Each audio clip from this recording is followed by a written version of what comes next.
গ্রামের বাড়িতে যাই নেই দেখে কি শীতের পিঠা ও শাকসবজি খাওয়া কি বন্ধ থাকবে নাকি? আসসালামু আলাইকুম, প্রতিদিন মতন আরেকটা ব্লগ। তো আজকে আমার শাশুড়ি আম্মা আসতেছে, দেবর আসতেছে, অনেক কিছু নিয়ে আসতেছে নাকি বলে ফোন দিচ্ছে রাত্রে যে আমরা আগামীকালকে ঢাকা আসবো, তোমরা কি পিঠা পুঠা খাবা না?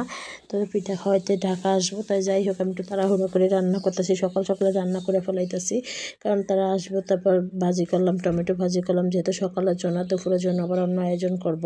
তো এই তো সকালে একটু টমেটো ভাজি করছি আর একটু ইলিশ মাছ রান্না করলাম। আর যেহেতু গ্রামের বাড়ি থেকে আসবে তো সবাই জানে, কারণ একটু ক্ষুধা তো লাগেই সবাইকে, কারণ অত ভোরবেলা তো খেয়ে আসতে পারে না। এটা আমরাও যখন দেশে যাই তখন ঢাকা থেকে খেয়ে যাই না, যে এরকম খাইতে বসে করি, এরকম একটা হয় সবারই। তো আমি সকাল সকাল একবার সকাল সকাল রান্না করে ফেলাইতেছিলাম।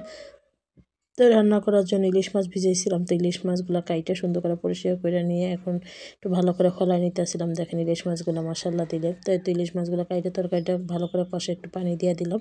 তো পানি দেওয়ার পরে ইলিশ মাছগুলো দিয়ে দিব। তো ইলিশ মাছগুলো দেখেন দিয়ে দিতেছিলাম।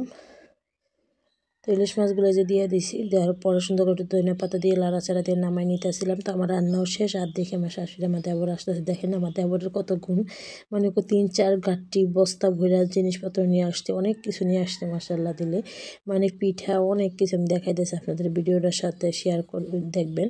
আর এই দেখেন কে কোন জায়গা থেকে ভিডিওটা দেখতেছেন অবশ্যই কমেন্টে জানান। তো এই তো বস্তা ভরা শাক, 2 পাতিল পিঠা, দুধ, ডিম, এই যে লাউ শাক, পেঁয়াজের কালি, কলা, আমি দেখেন বেড়া করতেছি, আর আতপ চাইল, পৈতা শাক, ধনিয়া পাতা, কলই শাক,